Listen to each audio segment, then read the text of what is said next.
put my email address up on her comments. That's good. Hi, MS Live. This is on YouTube right now. We've got a Christmas party going on Zoom here. We've got MS. All right, let me see. Bring them on. Let's bring them on. And all right, I'm adding all of you. All right, I don't know. Good morning, Mace. All right, Mace, did you get the email from Dennis? You also, hi, Sunita. Also, there's a phone number that I gave you, Mace, that you can call Dennis and he'll make sure that you get in the meeting. There's, let me tell you the meeting number. If you can go to Zoom, and I will tell you in a minute what the meeting number. Hi, Sunita. Let's see. I did. Oh, okay. Did you call? All right. So get in that Zoom meeting because Karen and Dennis is there and everybody's wearing their Christmas stuff. As you can see, I am too. I've got my happy printer here and my Christmas tree. my all right. All right, the let's see. All right, if there's okay, let's see. The meeting, I don't know. All right, so Josie Ann, good morning. It's been a while since I am so glad to see you. Hi, Jane. You know what, Jane? The Zoom meeting's going on right now. The Zoom party. So Dennis is doing both the Zoom meeting and Facebook, or YouTube. So all right. Let's see, Audrey. I'm trying to bring you on. So again, let's see here. Okay. Oh, Jane's not going to be here. So that's a shame. But you know what, Jane, if there's any way that you can jump into the Zoom meeting and say hi to everyone, you should see Karen. Karen is dressed beautifully.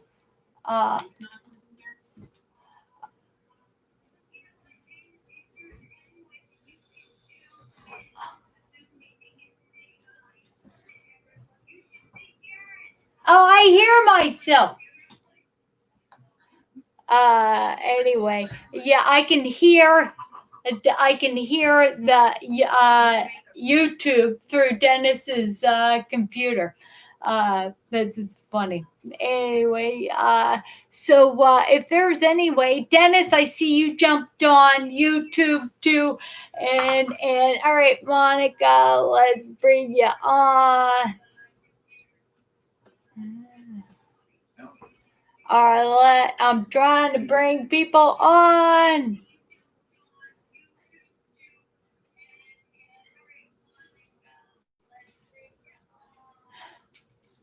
Does it cause interference?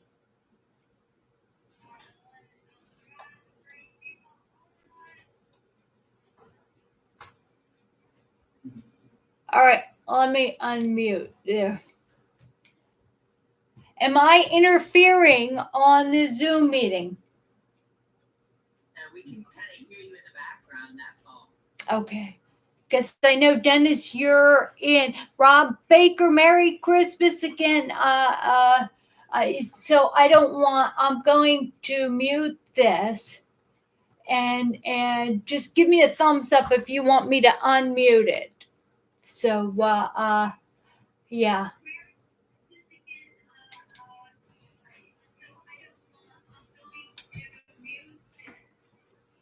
Hi, everyone. everyone. Okay, so Merry Christmas.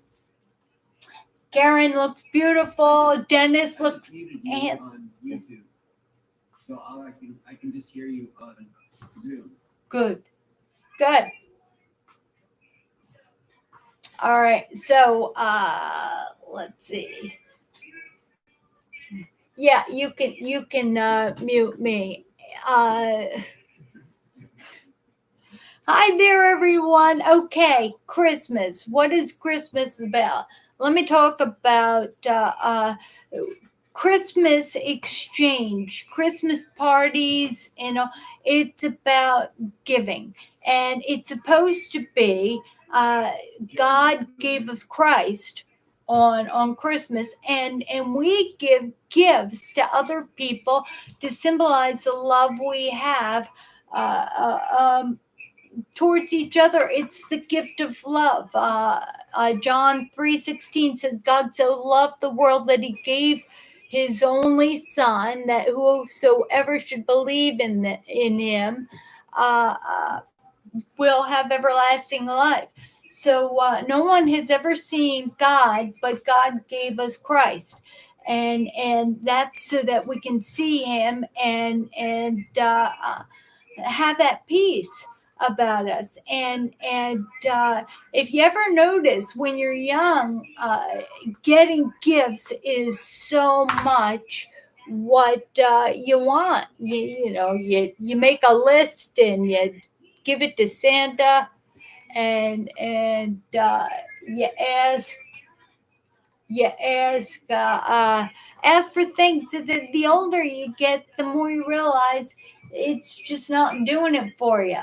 Uh, uh, it just doesn't do it for you.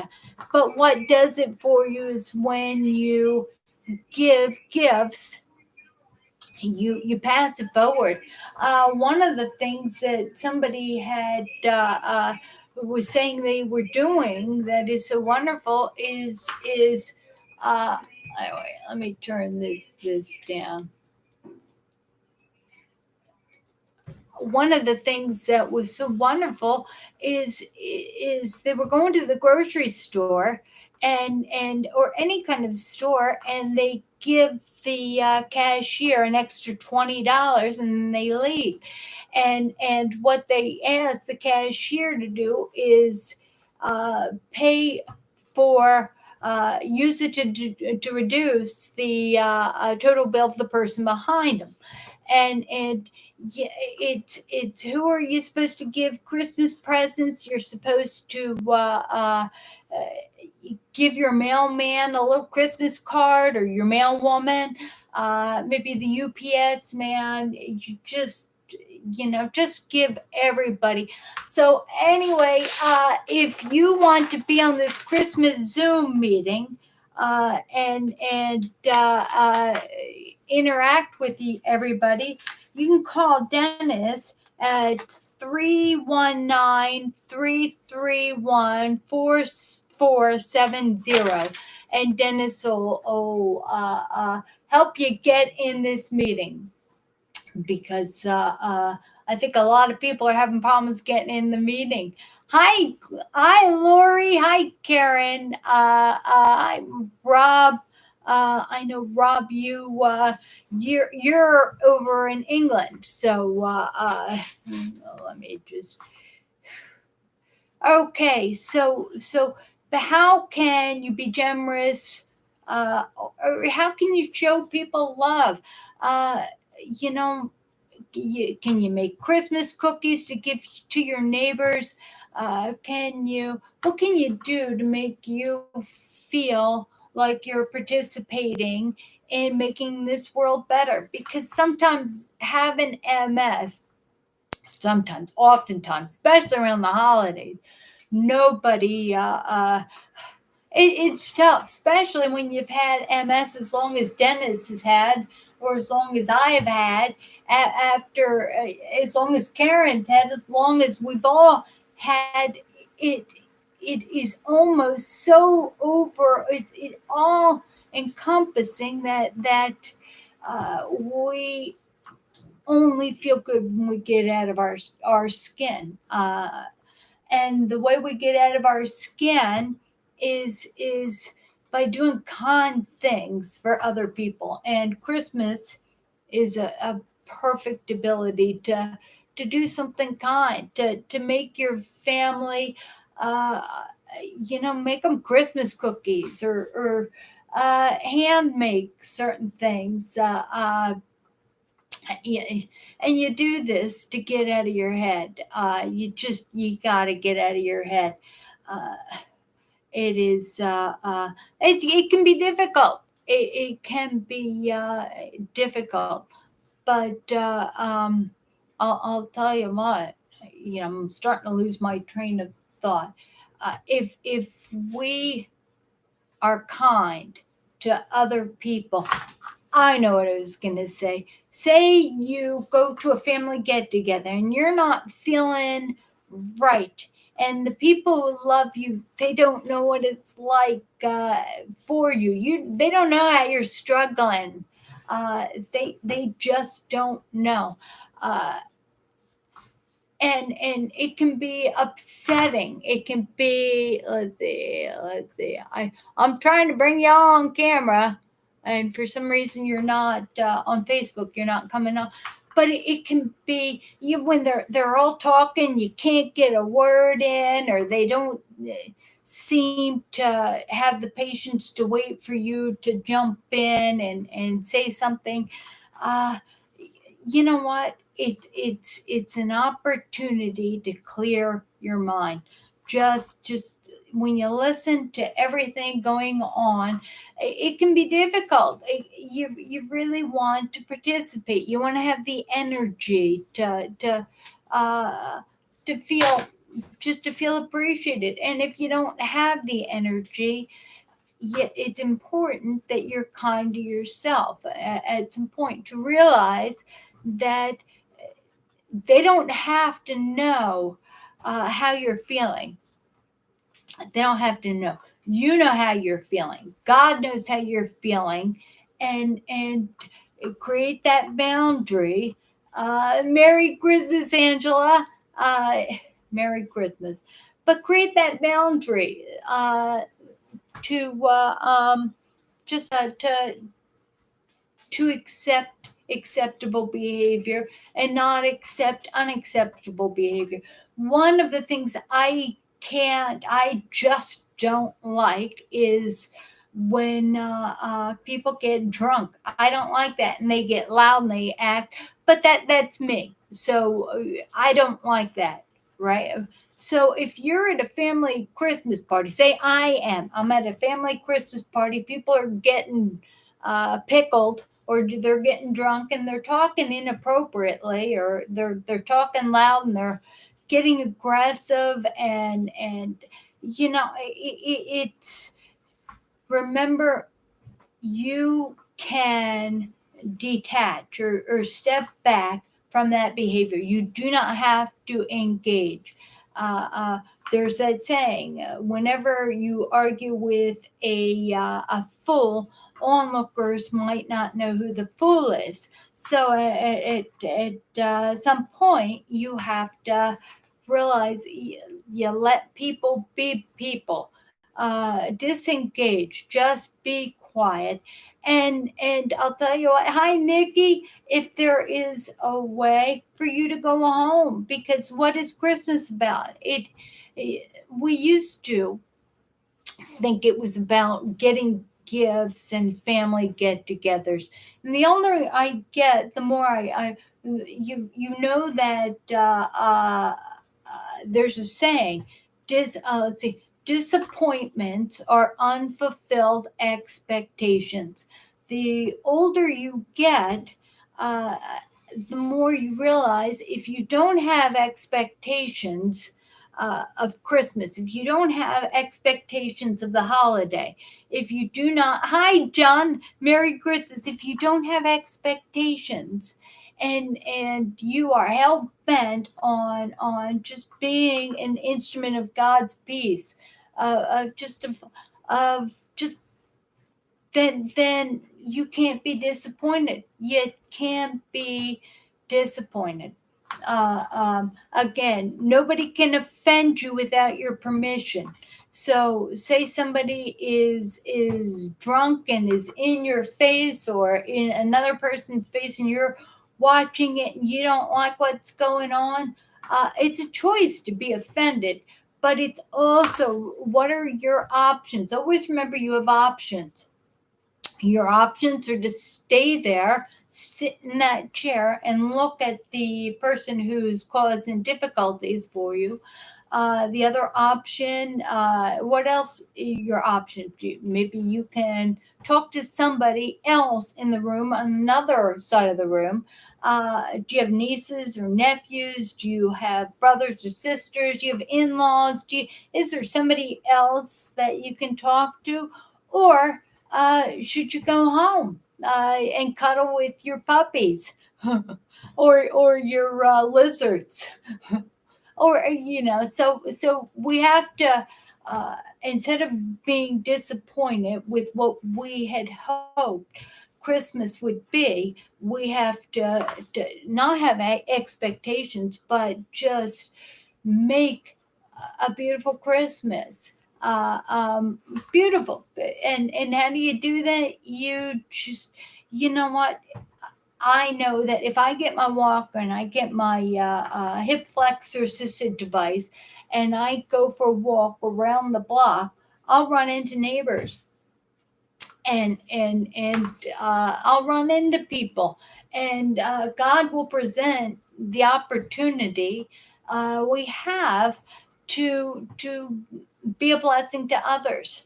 It's true. Do we have to be, again, if you have an obligation, and an obligation to me is when you agree to do something in advance. So you obligate yourself. Even the Bible talks about once you indebt yourself you indebt yourself by obligating yourself, by telling somebody you're going to be there. Once you indebt yourself, you have to follow through and pay that debt. That's what the Bible says. Just so if you promise family members or say a Christmas party, you promise to be there, you can actually go there. You didn't promise how long. Again, you define.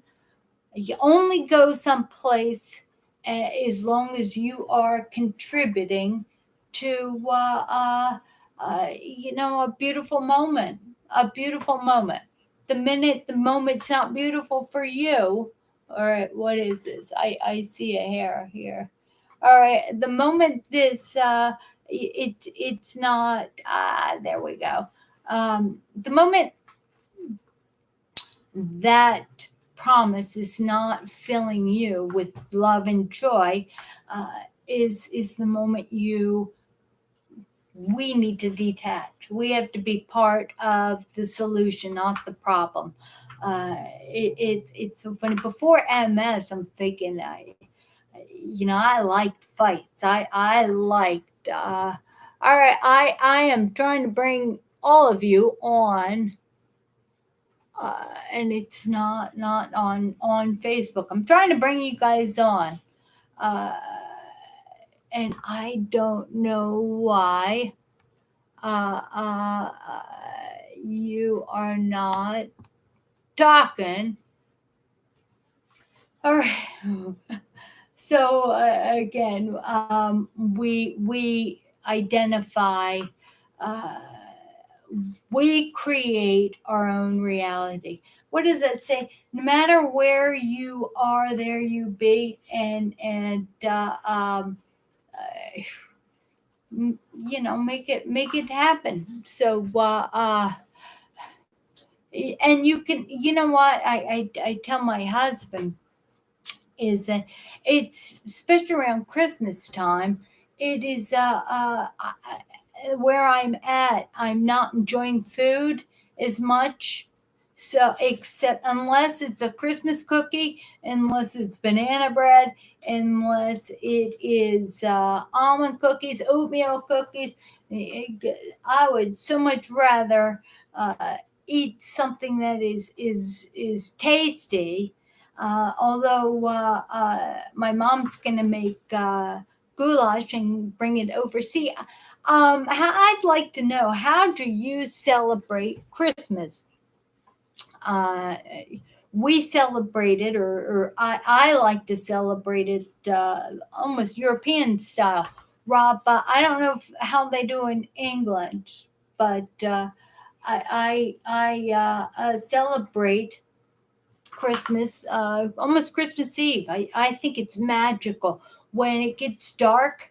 Uh, then the Christmas trees on. You light the candles, and you just have some hot cocoa, and watch. On online you can do a Christmas service. You can do back to back Christmas services all over the year, or I'm sorry, all over the globe. So I like Greg Locke, Locke. He is amazing. But if you can Google him, Locke, Greg Locke, and he's less of a evangelical Christian. He is a revivalist, and I think that is what I personally need. I like a man who talks about action. Merry Christmas, Tammy. Hi, Amy. And so I think, hi, Jennifer. Merry Christmas. So, anyway, so what is it? So I think it's magical. You watch these services. In fact, now on I believe on Fire Stick, you can actually stream a tour of Jerusalem, of the holy city, at this time. There's just so much we can do nowadays. So it's good to practice that, and then at midnight, where it turns Christmas, from Christmas Eve to Christmas Day. I think it's fun to open gifts at midnight. But between that, Mom's gonna be making goulash soup. I made fresh. Hi there, Will. Again, we have a Zoom meeting going on. Dennis is, you know what, Dennis? If you can hear me, if you're watching this, I'm so grateful for the Zoom meeting. Whether, well, I think we ought to keep trying. So if you are on YouTube and you want to be in the Zoom meeting, again, Dennis will email you the link there.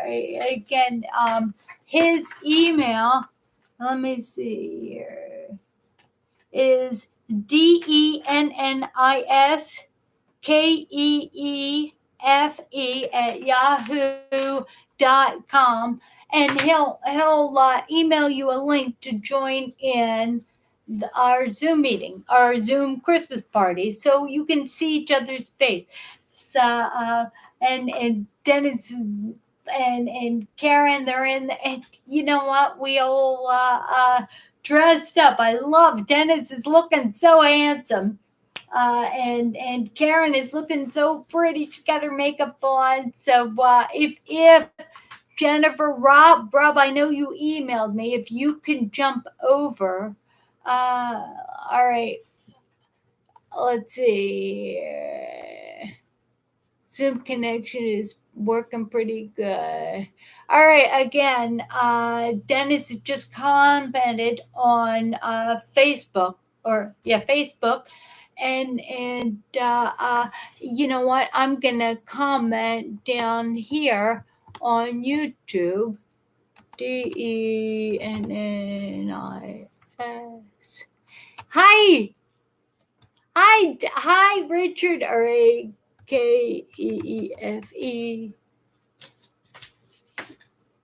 All right, hang on. All right. I can't see a thing. Add. All right, hang on. That's funny. All right, at. All right, so I'm okay. So I just put Dennis's email on YouTube. So if you want to join in this Christmas party, face to face, please jump on in. Again, it's more important you jump in than I'm. It's funny. Oh, Dennis, that is all right. That was you. I was trying to figure out who was sending me all that those words. Hi, Richard. If you want to jump in this party, Karen. You know what, Karen? You don't have the video going on. Uh, so. I know I see your lips moving, Dennis, but I can't hear you. But and that's reason because I don't want YouTube or Facebook to hear my conversation in the party. But anyway, so how are we going to have a great Christmas? We're going to be hell bent on having a great Christmas, right? We're going to create a boundary that we're not going to let other people get on our nerves. We're going to create the boundary that we're not going to say something to get on someone else's nerves, and we're going to create the boundary so that we don't only have Christmas cookies for dinner. can't do that, can't do that. We've got to be good to ourselves. We got to go for a walk. We have to maybe lift a couple weights. We've got to do something like that. We've got to love on our neighbors, love on our family, love on these. And again, when they start when people start irritating you, I like what Dennis was sharing. He was on Rebif. That was one of his first medications. And I asked about his side effect. And I really like what you said. He talked about he'd walk his Brittany Spaniel around, and he felt nasty. He didn't feel, he felt a little ornery. And that is beautiful because what there's a saying, hurting people hurt other people. And it's good to know. Hi there, Aphrodite. It's good to know when a medication, when you're just not feeling well, and how when you're feeling nasty. It's fun to hurt people because you should, but it's good that Dennis showed us an example. But he was sharing with me. He felt so ornery. He recognized it's Rebif Day. So that's beautiful. It's beautiful to acknowledge what's causing you the distress, so that you can separate yourself or isolate yourself. I remember one time. Hi, Chris. Let me see, Laura. I know you just said something. Oh, Merry Christmas, Laura. You know what? Laura just thanked me. If you see, I put Dennis's address or email address. If you want to be in this party, the Zoom party meeting, if you can email Dennis right there, to the right there. If you can email him, that'd be great. Merry Christmas, Chris. Betty Joe, you know what? I want to see all of your faces. Just seeing Dennis, but it's so important that we recognize Dennis recognized that Rebecca was making an ornery. One of the side effects I had with interferon is it's a flu-like achy side effect, and it never went away. It you give me a Christmas tree, a thumbs up, and a heart, and life is good. But it never went away. So I am under chronic pain. Gina, good morning. Uh, but anyway, it's good to know. It's good to know, what are you feeling? For me, like Dennis, when I recognize that I'm not feeling well, and you know what I do? I don't know about you, but and this is so bad. What I do if I'm not feeling good, I complain. I complain. Hi, Frank. Merry Christmas. I just complain. What do I complain about? Oh gosh, give me. I'll complain about anything, and I have to uh, stop talking. I need to be by myself because I'll even start gossiping. I'll even complain about other people. And I'm human, but and I know better. I know better, and I'm a Christian, so I can see when I start to say something negative, it's to stop, clear my head, and ask God to show me the positive, show me, help me to be nice. What can I control? What I can control?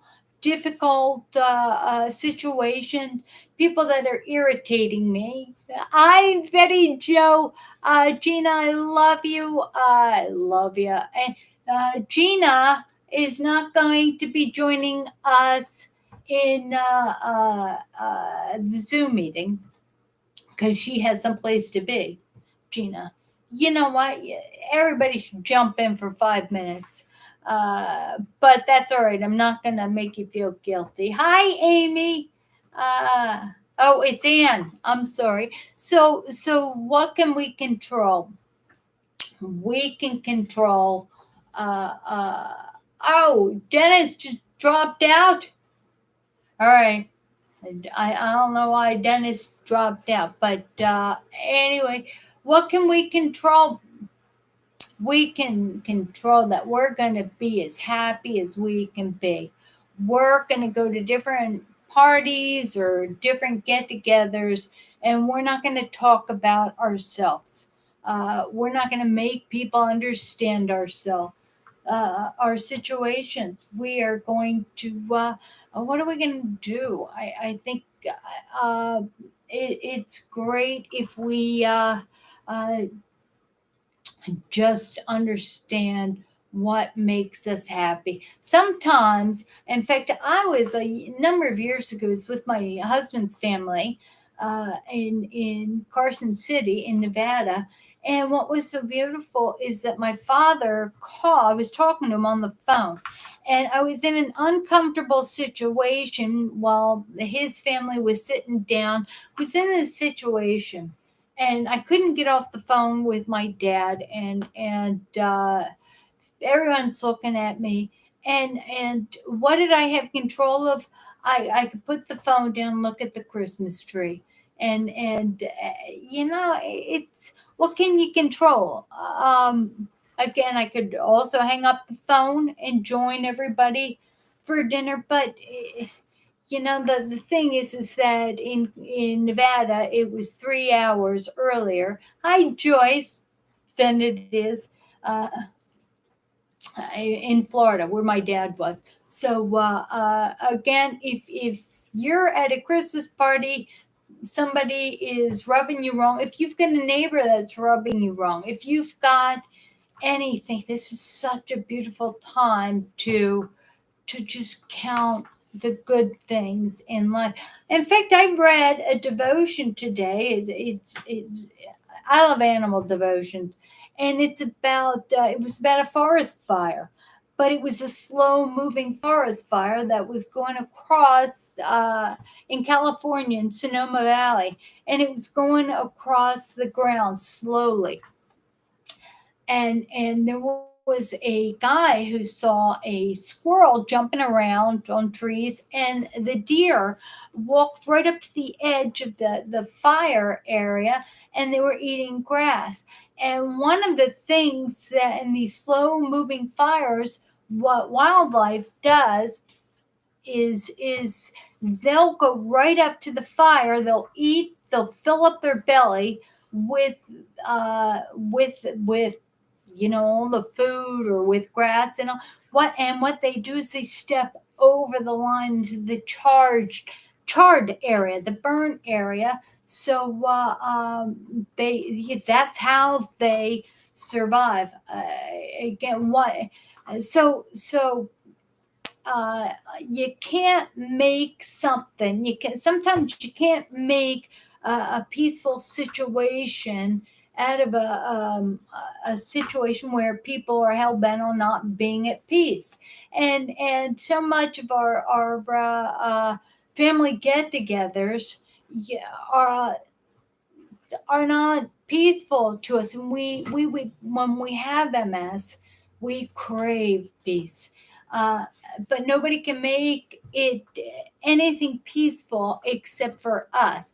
I remember when I was in high school thinking, if life got too heavy, because I knew people committed suicide, and I often thought, if life gets too heavy for me, before I commit suicide, I'll go over to Europe. I'll change my name. I'll do something different. But often, I reflect back on that, and I think you can't. No matter where you go, there you are. So you can't chase peace. Just because I live in Maryland and bad things are happening in our state, uh, moving to another state uh, is just chasing these problems. Just chasing. I'm bringing the problems with me because the problems are between my ears. It has nothing to do with it just has nothing to do with the situation that is in front of you. Uh, it's pretty amazing that yeah, bad things happen everywhere. Uh, Grocery stores. In fact, yesterday I was coming back. I swam, and I was coming back from the gym. It was bumper to bumper. I'm thinking it's probably a mile and a half to the gym, and it took an hour. And I'm thinking of all these shortcuts. I watch people behaving badly, cutting off other people. But you know what it was? I finally, after I did all my creative turns and everything, going through parking lots and getting out, what I discovered is that there was an accident on a van. Did a head-on accident with somebody, and it closed up one of the main thoroughfares in our town, and everything stopped. Everywhere you went, down another really busy street, everything stopped, and it was awful. It was awful. But I got to thinking, should I be creative? Should I go down side street? Should I do that because I tend to be impatient? Or should I use this as an opportunity to be patient and to love on people, because people are buying gifts, last minute gifts, and on top of that, they're mad that everybody's buying last. I thought it was just Christmas traffic, but it wasn't Christmas traffic. It was It was because of this accident. And it was funny is that when I finally got there, we had to go through a parking lot to get around because it cut off both sides of the street. And the van had a name of a business on front of it. And since it was a head on collision, my knee jerk reaction is to think, all right, what did that person do? I'm thinking, how is that person to blame? Probably impatient. And I thought, well, you know what? I'm being impatient too. I need to sit back and in in my SUV and give thanks. Just be patient and give. I had an hour of bumper to bumper traffic, and instead of trying to be the most efficient Jersey driver I could possibly be, to just to sit back and clearly go with the flow, bumper to bumper traffic for a full hour to get home and enjoy that time by myself in the car. And because you can't chase happiness. And if I was maximizing my effort to bring me home, to get here a half an hour earlier, or if I did any of that, what am I going to do with those extra 30 minutes? I had seen that what did I read? There is 360 hours in a week. And I think I read that. I think there's 360 hours in any week. How are you going to use those hours? And every time you get upset over somebody that doesn't understand you, you've wasted a couple seconds. The longer you're upset, the more you're wasting that time. So you look at that. You look at it 360 hours, and let it go. Let it go. It's no, I'm not gonna. It takes training. It takes a lot of training to realize that just because there was a head-on collision on that van, and just because bumper to bumper is going on, is all that's happening to me, even though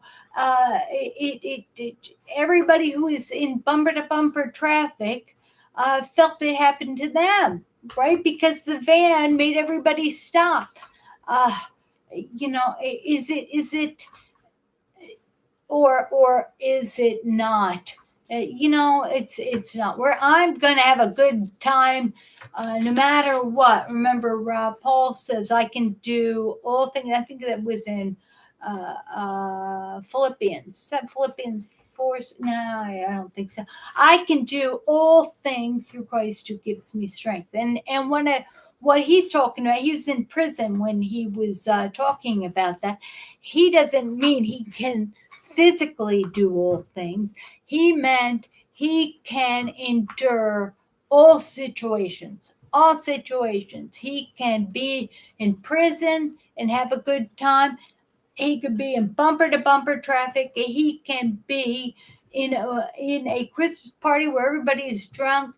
Again, all of that. He could be all things. He can do all these things through Christ who gives him strength, right? Because it's not chasing better. He never thought, well, if I'm out of jail, if I'm in a jacuzzi, if I'm in Hawaii, if I am Dennis, where are you going? I saw you because I can see Dennis there, but where would you be happiest? What brings me the greatest amount of joy is being in the ocean and being in warm ocean water and swimming in the ocean. There's something about the salt water that is so healing to me. And I, what's healing? Do I have to be in the ocean? I often thought, there you are, Den.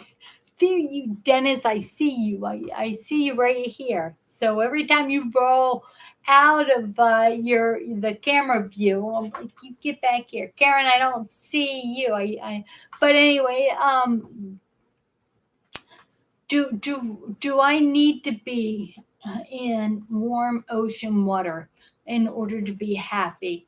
And or can I be at a Christmas party, say everybody's drunk and everybody's aggressive, and people are yelling nasty things about you, or do you, or and you know can how can you be at peace or create that peace staring or in that situation? And it's very much like Paul in prison. What he says, I can do all things through Christ who gives me strength. He and I think it was Silas, he was with, or Barnabas, they started singing Christmas carols. And I'm thinking, with me, at first, I can't tell you how angry, not angry, how frustrating it was to sit in bumper to bumper traffic because people weren't driving right. I don't know why I think I everybody should pass my DMV or motor vehicles report on. I don't know, but there is no situation that you can be in, or people that you can be around, that you can detach. Just be hell bent on having a beautiful time. Being in Hawaii in the ocean water is.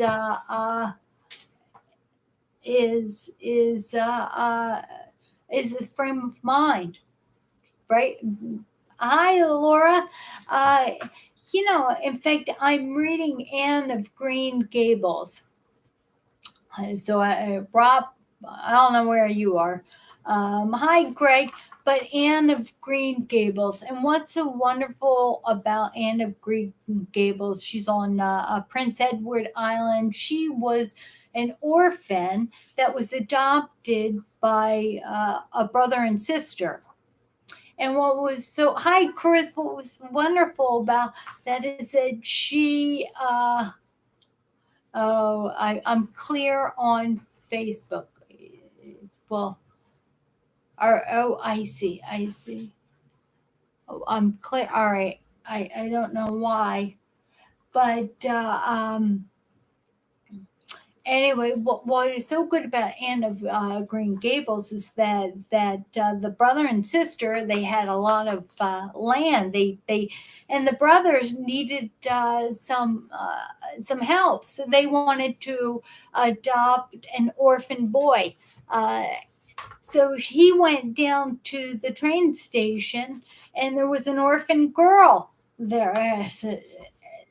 He brought her home. Long story short, that was Anne of Green Gables. What is so beautiful about Anne of Green Gables? What's so beautiful about that is that she is the optimist. She is such a beautiful person.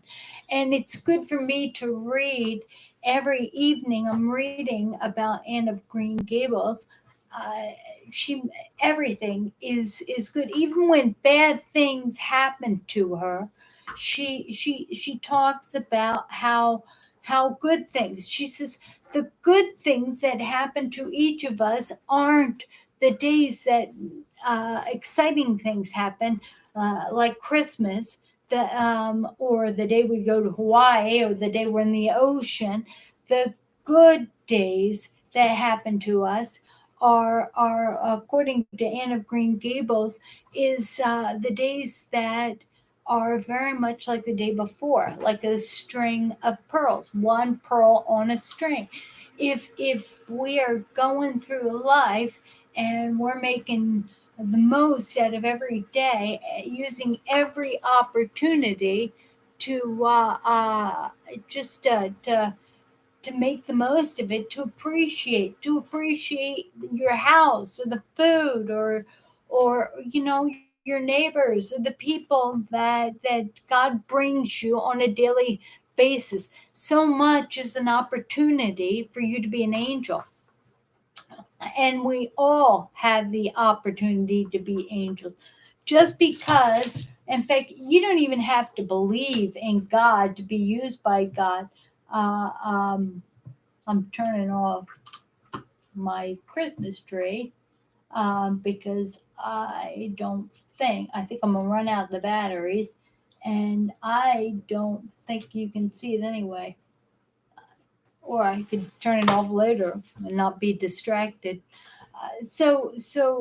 Again, if we can create um, a joyous situation in every single day, despite in every situation, in every single situation, especially think about when bad things happen. We don't anticipate bad things happen, right? Because disappointments are unfulfilled expectations. And it's so important we don't go through life expecting. Dennis was sharing about he's in a wheelchair. He's got secondary progressive MS, like I do, and he's in the wheelchair. So many people worry, and I did too. I'm a victim of sitting there worrying, what does tomorrow, especially with MS, what will tomorrow be? Should I be on disability insurance? Should I get it? Should I pay for assisted living insurance? Will I not be able to walk? What did my future hold? Right? Remember, if you worry about what's going to happen at the family get together or the Christmas party and it doesn't happen, then you've worried for nothing. Think about it. If you worry about being in a wheelchair, and some people have MS their whole life and never have their legs affected. If you've worried about that and it doesn't happen, then you've wasted your time worrying. Don't worry about things you can't control anyway. And if it does happen, deal with it when it happens. Right? Just work on, no matter where you are, there you be, and make it all like you're swimming in Hawaii with no tiger sharks.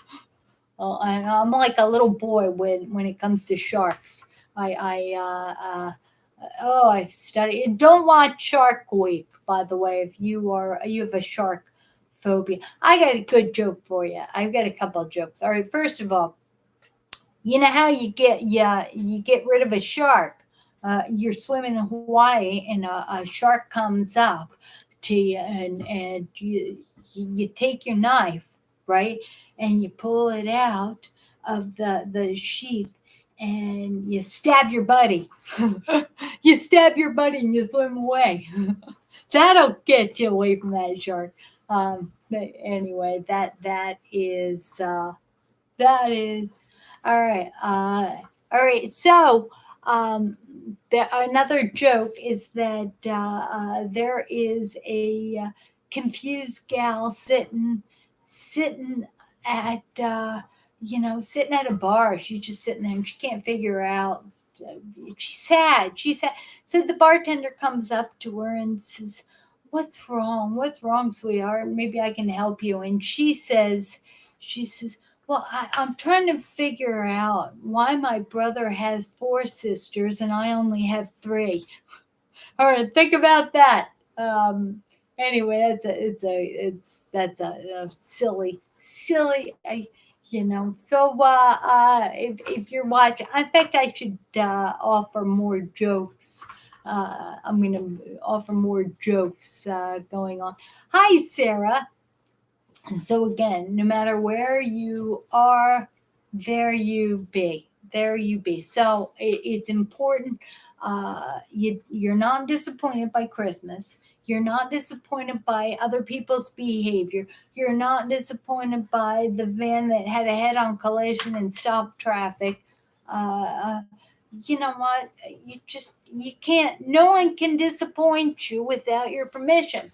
Nobody can offend you without your permission. People, I get hate mail on YouTube. Believe it or not, I get, especially when it comes to Ranger carrying the basket. People kind of, people get so mad at me, and I get, and so many, even on Facebook, I get emails where people private messaged me nasty, terrible things. And to be honest with you, I laugh, and occasionally somebody will email me and say, I hope I didn't offend you. And I have to laugh. I say, how can anybody offend me, especially if they're suffering? If they're suffering and they say nasty things to me, it's easier for me to forgive. But it's when there's healthy people who, healthy people, and they start complaining.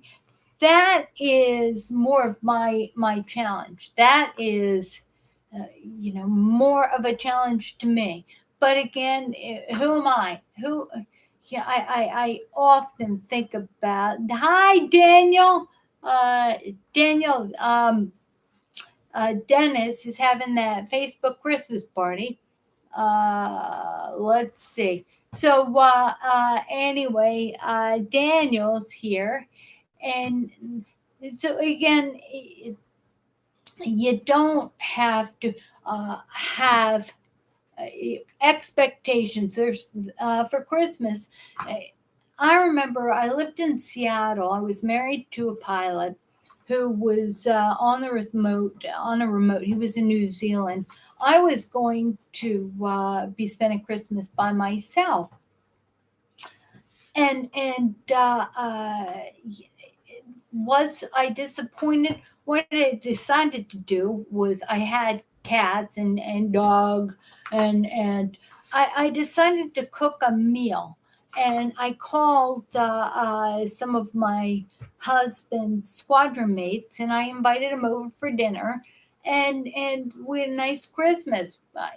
Again, it control what you can control, and don't even try to control the things you can't. Or the things that you try to control, even with the MS, you think, how am I gonna? Daniel, you can talk a lot about this. Is a big time is that people worry about progression on MS.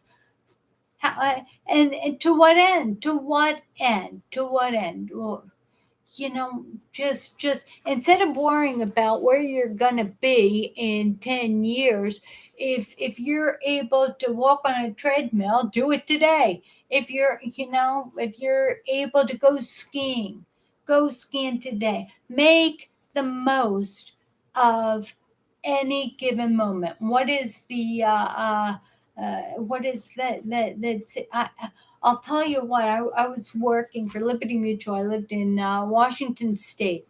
I had a beautiful view of Mount Rainier. And one of the greatest things that I had so much physical problems, and I called my diagnosing neurologist. And I got him on the phone, and I said, "What am I going to do? I physically, this job is killing me." And he said to me, and I know you've heard it, and I know those of you who've had MS forever will attest to this. He said, Dulcie, live every day as if it were your last. Now, at that point, I didn't know what that meant. Somebody on YouTube, no, on Facebook, asked, when should I start applying for Social Security disability? I just got diagnosed with MS. Should I start applying right away? And it was so pleasurable to see the responses. And so many people said, why apply now? You only apply for Social Security disability when you can no longer do your job. You can't do your job. You can't. So when he said, live every day as if it were your last, instead of, I was in the mind frame thinking that I needed to physically be I need to be so content. I needed to be in the ocean in Hawaii. I needed, what do I need? If I was living every day as if it were my last, I needed glee. I needed perfection. And what I truly needed, I needed to stay at work. I needed to appreciate what was around me instead of looking for what I should be doing. What should you be doing? What hindsight's always 2020, always 2020, and if I could go back and do it again, I would have done things so differently. But learn, if at all you can learn from my mistakes, which generally I don't expect you to. I don't expect anybody to learn from my mistakes, because we all have to make our own mistakes. Some of us really do. Hi, Sharia. Anyway, this brings us to the end of the hour, Christmas Eve. I'm going to return to the Christmas party. If at all, check your email. Everybody, check your email, because Dennis sent you all the link for a Christmas party. I'm going to join that again in 1 minute, Dennis. Karen, and so if you want to jump in just for a minute, if you want to say hi, we'd all be grateful. Anyway, God bless you all. If you've not accepted Jesus Christ as your Lord and Savior, remember, Christ is the reason for Christmas. Christ is the reason for the season. So if there's any possible way you want to know what that gift that happened on Christmas Day, the gift of the Savior. Oh my goodness. If you want to have a personal relationship with that Savior, you want to know, you just want to know that when you die, you're going to go to heaven. You want all this stuff to be so real. You want to know that what you have to do is close your eyes and repeat after me, Lord, I've done it my way, and now my way is the wrong way. I know I'm a sinner, but I know you are the Savior. I know you were born to die for my sins. Lord, I lift you up. Please come into my life, be my Savior. You died and rose from the dead. Be my Lord, be my King, and show me the way. Allow people to lead me to know you better. In Jesus' name I pray. Amen. I want to tell you about the significance of gold, frankincense, and myrrh. The three wise men gave these gifts. Gold was a symbol for kings. Frankincense is the symbol for the head of the church, and myrrh was used for embalming. So myrrh was for embalming. Again, if you're on YouTube or on Facebook, get on Zoom, and the meeting number is 319-331-4470. So please join us, and I'm going to be joining you in 1 minute and I love you. May the Lord bless you and keep you. May he shine his face upon you and be gracious to you. May the Lord lift up his countenance upon you and give you his peace. You guys have been the best Christmas present for me this year. And I will see you on Tuesday. Merry Christmas, everybody. Love you. Bye.